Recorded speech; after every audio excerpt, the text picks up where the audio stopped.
Hello all. Let's talk about long-term assets. All companies need long-term assets to operate. They purchase equipment, furniture, vehicles, and computers. Companies also purchase buildings and often make land improvements like parking lots, sprinklers, and lighting. As time goes on, they may remodel, make improvements, and provide additions. These expenditures are known as capital expenditures, with the term capitalized meaning that they are recorded as an asset on the company books because they provide a benefit to the company which goes beyond the current year. These expenditures are not expensed in the year of purchase because of accrual accounting and the matching principle. Instead, the cost of these assets is allocated over the years of their useful life. The portion of the cost that is allocated each year is referred to as depreciation expense. The amount of depreciation expense that takes place each year is tracked with an account called accumulated depreciation. The accumulated depreciation account is a contra asset that keeps track of the depreciation since the time of the asset purchase. By allocating their cost through depreciation over their useful life, we are able to match their usefulness with the operating benefits they bring to the company. When it's time to report on our long-term assets, we subtract the accumulated depreciation from the acquisition cost to get the book value of our property, plant, and equipment, which is also known as PPE. Okay, enough talk about concepts. Let's solve some problems using depreciation. The first set of problems will focus on the straight line method of depreciation. JMM Property Management has purchased some equipment. The acquisition cost, or AC, is $110,000. The residual value is $20,000. The residual value is also known as salvage value, and it is an amount that never gets depreciated. The residual value is defined as the amount the company expects to receive at the end of the fixed asset's service life. The service life, also known as the useful life, is 4 years for this equipment. The service life can also be measured in machine hours, and in this case it would be 9,000 hours. The machine hours is not used for straight line depreciation. When depreciating long-term assets, the depreciable cost is the difference between the acquisition cost and the residual value. In this problem, it'd be the difference between the $110,000 acquisition cost, residual value of $20,000, so the depreciable cost is $90,000. So again, the definition of the depreciable cost is the asset cost minus the estimated residual value. To determine the straight line depreciation expense that will take place each year, you will take the acquisition cost minus the residual value and divide it by the useful life. Again, the acquisition cost minus the residual value is the same as the depreciable cost. So we will take $110,000 minus $20,000 to get the $90,000, divide that by 4, and when you do that, you're going to get $22,500. So your depreciation expense in year 1 is $22,500. Now the accumulated depreciation column keeps track of the depreciation since the time of purchase. Since we are in the first year, we had 0 prior to it in accumulated depreciation. We're adding 22,500. So our accumulated depreciation balance is $22,500. To get the book value is always defined as the asset's cost minus its accumulated depreciation. The asset's cost in this case was $110,000. We take $110,000, minus $22,500. Our book value at this time would be $87,500. If we were recording this in our books at this date, we would debit depreciation expense and credit accumulated depreciation for $22,500. If we were preparing a balance sheet on this date, we would record the equipment on the balance sheet at $87,500. $87,500 is the book value that will show up on the company's balance sheet. Now let's go on to year 2. Because we're using straight line depreciation, the depreciation expense in each year will remain at $22,500. Because we took $110,000 cost minus our residual value of $20,000 and divided by 4 years, that means that for each of the 4 years, we're going to take $22,500 worth of depreciation.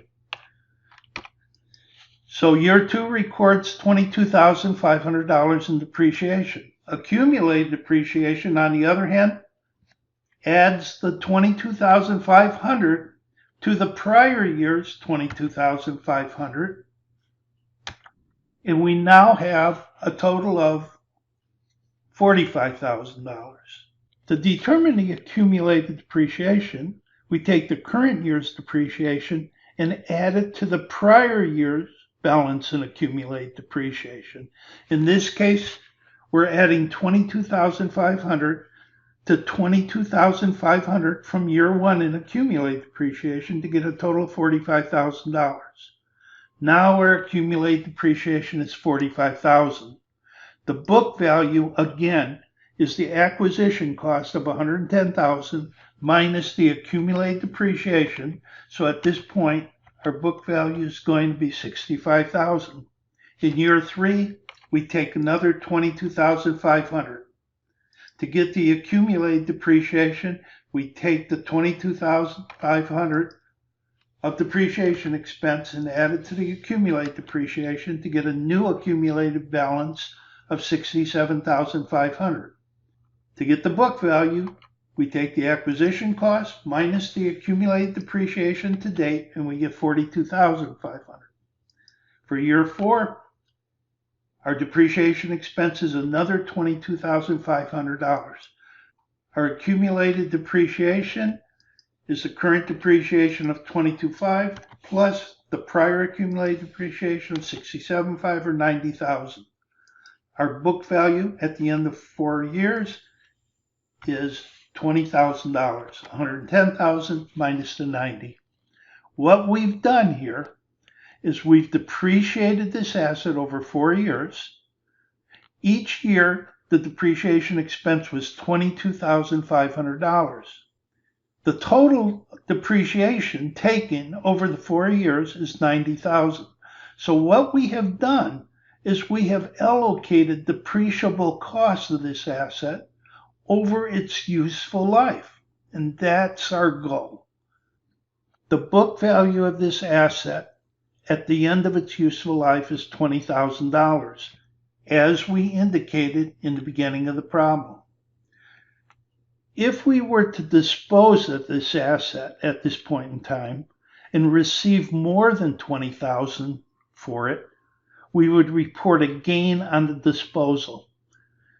If we were to dispose of this asset and receive less than $20,000 at this point in time, we would record a loss on the disposal of the asset.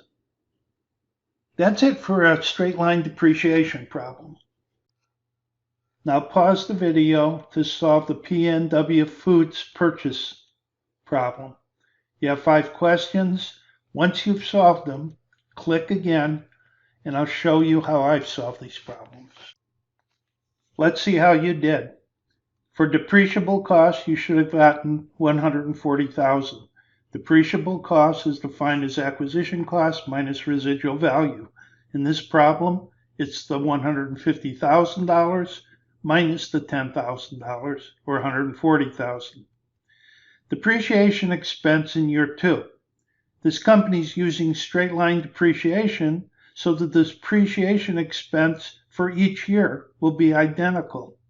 To determine depreciation expense using straight line, you take the acquisition cost minus the residual value, which is also the disposable value. So in this case, it's $140,000, and you divide that by the useful life of 4 years. $150,000 minus $10,000 divided by 4 is $35,000. The depreciation for a straight line will be $35,000 a year for every one of the 4 years. So depreciation expense is $35,000 for year 2. Now, for year 3, the depreciation expense is going to be exactly the same, $35,000. Now, when it comes to accumulated depreciation for year 3, accumulated depreciation are the prior year's accumulated depreciation plus the current year depreciation expense. So since this is year 3, we've had 3 years of depreciation expense. $35,000 plus $35,000 plus $35,000. So the accumulated depreciation for year 3 would total $105,000. Or you can do this simply by just taking $35,000 times 3. $35,000 times 3, $105,000. So again, your accumulated depreciation is the prior year accumulated depreciation balance plus the current year expense. If we were in year 4, you could just say $35,000 times 4 years. That'll give you your accumulated. Or you can again add 35 plus 35 plus 35 plus 35. The book value for year 3 should be $45,000. The book value is the acquisition cost minus the accumulated depreciation to date. So the book value for year 3 would be the original acquisition cost of $150,000 minus the accumulated depreciation as of year 3 of $105,000 or $45,000. That's it. So you need to be able to solve problems like this. You need to be able to understand how much there is in depreciation for each of the years, how to calculate the accumulated depreciation for each year, and then how to calculate the book value. Below question 5, I have solved the entire problem, showing you each year's calculations for those who are interested. It's important that you understand that depreciation expense is the amount that goes on the income statement, and the book value is the amount that will go on the balance sheet. The book value will always be the original cost of the asset minus the accumulated depreciation up to that point in time. Hope you enjoyed this video. Hope it helps you.